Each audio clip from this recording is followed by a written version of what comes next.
Hi friends, ಎಲ್ರಿಗೂ ನಮಸ್ಕಾರ. ಇವತ್ತು ನಾವು ನಿಮಗೆ ಒಂದು ಚಿಕ್ಕ ಪುಟಾಣಿ ಒಂದು ಸ್ಟೋರಿ ಹೇಳ್ಬೇಕಂತ ಇಷ್ಟಪಟ್ಟಿದ್ದೀನಿ. ಸೊ ಈ ಸ್ಟೋರಿಯಲ್ಲಿ ನಿಮಗೆ ಇಷ್ಟ ಇದ್ದರೆ ದಯವಿಟ್ಟು ಇದನ್ನ ತುಂಬ ಶೇರ್ ಮಾಡಿ, ಮತ್ತು ತುಂಬ ಇಷ್ಟ ಇದ್ದರೆ ದಯವಿಟ್ಟು ಇದಕ್ಕೊಂದು ಸ್ವಲ್ಪ ಕಮೆಂಟ್ ಮಾಡಿ. ಒಂದು ಲೈನಲ್ಲಿ 2 ಲೈನಲ್ಲಿ ಸೂಪರು ಇಲ್ಲಾಂದ್ರೆ ಗುಡ್ಡು ಅಂತ ಹೇಳ್ಬಿಟ್ಟು. ಓಕೆ, ಬನ್ನಿ ಇವಾಗ ಆ ಸ್ಟೋರಿ ಒಳಗೆ ಹೋಗೋಣ. ನಾವು ಸಿಂಪಲ್ ಆಗಿ ಒಂದು ಸಪೋಸ್ ಮನೆಯಲ್ಲಿ ಊಟ ಇಲ್ಲಪ್ಪ ಅಂತ ಹೇಳಿದ್ರೆ ಏನ್ ಮಾಡ್ತೀವಿ? ರೋಡ್ ಸೈಡ್ ಹೋಟ್ಲಿಗೆ ಊಟ ಮಾಡಕ್ ಹೋಗ್ತೀವಿ. ನಾವೇ ಆಗ್ಲಿ ನೀವೇ ಆಗ್ಲಿ, ಇಲ್ಲ ಎಂತ ಸ್ವಲ್ಪ ಜಾಸ್ತಿ ಹಣಕಾಸು ಇರೋನಾಗ್ಲಿ, ಶ್ರೀಮಂತ ಆಗ್ಲಿ, ಮ್ಯಾನೇಜರ್ ಆಗಲಿ, ಯಾರೇ ಒಬ್ರು ಹೋಟ್ಲಿಗೆ ಊಟ ಮಾಡಕ್ ಹೋಗ್ತಾರೆ. ಊಟ ಮಾಡಕ್ ಹೋದಾಗ ನಾವು ಒಂದು ಒಳ್ಳೆ ಊಟ ಕೊಡಪ್ಪ ಅಂತ ಹೇಳ್ತೀವಿ.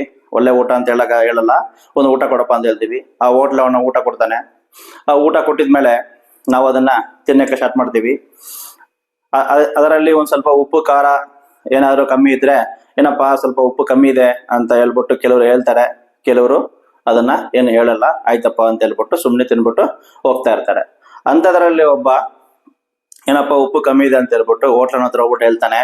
ಸೊ ಹೋಟ್ಲವನು ಅದಕ್ಕೆ ಹೇಳ್ತಾನೆ, ನೋಡಿ ಸರ್, ಎಲ್ರು ಇದೇ ಊಟನೇ ತಿಂತಾ ಇದಾರೆ, ನಿಮ್ಗೇನು ಸ್ಪೆಷಲ್ ಊಟ ನಾವು ಮಾಡಿ ಹಾಕಿಲ್ಲ ಅಂತ ಹೋಟ್ಲವನು ಹೇಳ್ತಾನೆ. ಹಂಗಲ್ಲಪ್ಪ, ಇದರಲ್ಲಿ ಇಷ್ಟೊಂದು ಉಪ್ಪು ಕಮ್ಮಿ ಇದೆಯಲ್ಲ, ಹೆಂಗಪ್ಪ ತಿನ್ನೋದು ಅಂತ ಕೇಳ್ತಾನೆ.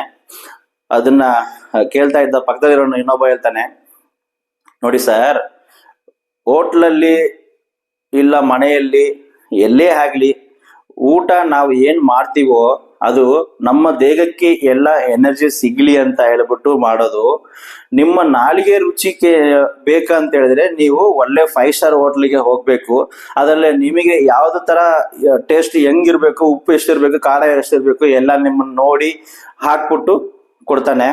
ಅದರಲ್ಲಿ ಎಷ್ಟು ಎನರ್ಜಿ ಇರುತ್ತೆ, ಎಷ್ಟು ನಿಮಗೆ ನಿಮ್ಮ ಬಾಡಿಗೆ ಎಷ್ಟು ಎನರ್ಜಿ ಸಿಗುತ್ತೆ ಅಂತ ಹೇಳ್ಬಿಟ್ಟು ಗೊತ್ತಾಗಲ್ಲ.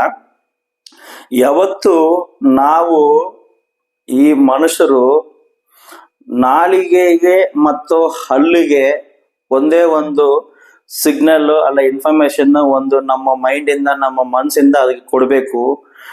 ನೋಡಪ್ಪ, ನಾಲಿಗೆ ನಿಂದ ಕೆಲ್ಸ ಏನಪ್ಪಾ ಅಂದಿದ್ರೆ, ಹಲ್ಲು ಅವನು ಕೆಲ್ಸ ಬಂದ್ಬಿಟ್ಟು ಜಗಿತಾನೆ. ಜಗದ್ಬಿಟ್ಟು ಅವನ್ ಜಗಿದ ತಕ್ಷಣ ನೀನೇನ್ ಮಾಡ್ಬೇಕು? ಅದನ್ನ ಒಳಗೆ ತಳ್ಬೇಕು. ಇದನ್ನ ಯಾವ್ದನ್ನು ನೀನ್ ಟೆಸ್ಟ್ ಮಾಡಕ್ ಹೋಗ್ಬೇಡ ಅಂತ ಹೇಳ್ಬಿಟ್ಟು ಈ ಒಂದು ಸ್ಮಾಲ್ ಇನ್ಫಾರ್ಮೇಶನ್ ನಮ್ಮ ನಾಲಿಗೆಗೂ ಮತ್ತೆ ನಮ್ಮ ಹಲ್ಲಿಗೂ ಹೇಳಿದ್ರೆ, ಯಾವ ಊಟ ನೀ ಎಲ್ಲಿ ಹೋಗಿ ಊಟ ಮಾಡಿದ್ರು ಸರಿ, ಯಾವ 5 ಸ್ಟಾರ್ ಹೋಟ್ಲ್ ಆಗ್ಲಿ, ಯಾವ ಫುಟ್ಪಾತ್ ಅಂಗಡಿಯಲ್ಲ ಹೋಗ್ಲಿ ಊಟ ಮಾಡ್ಲಿ, ನಿನಗೆ ನೆಮ್ಮದಿಯಿಂದ ಹೊಟ್ಟೆ ತುಂಬಾ ನೀನು ಊಟ ಮಾಡ್ಕೊಂಡ್ ಬರ್ತೀಯ. ಆ ತಿಂದಿರೋ ಊಟ ನಿನಗೆ ಎಲ್ಲಾನು ಎನರ್ಜಿಯಾಗಿ ಕನ್ವರ್ಟ್ ಆಗಿ ನಿನ್ನ ದೇಹಕ್ಕೆ ಒಳ್ಳೇದಾಗತ್ತೆ. ಸೊ ಈ ನನ್ನ ಸ್ಮಾಲ್ ಸ್ಟೋರಿ ನಿಮಗೆ ಇಷ್ಟ ಆಯ್ತಂದ್ರೆ ದಯವಿಟ್ಟು ಶೇರ್ ಮಾಡಿ.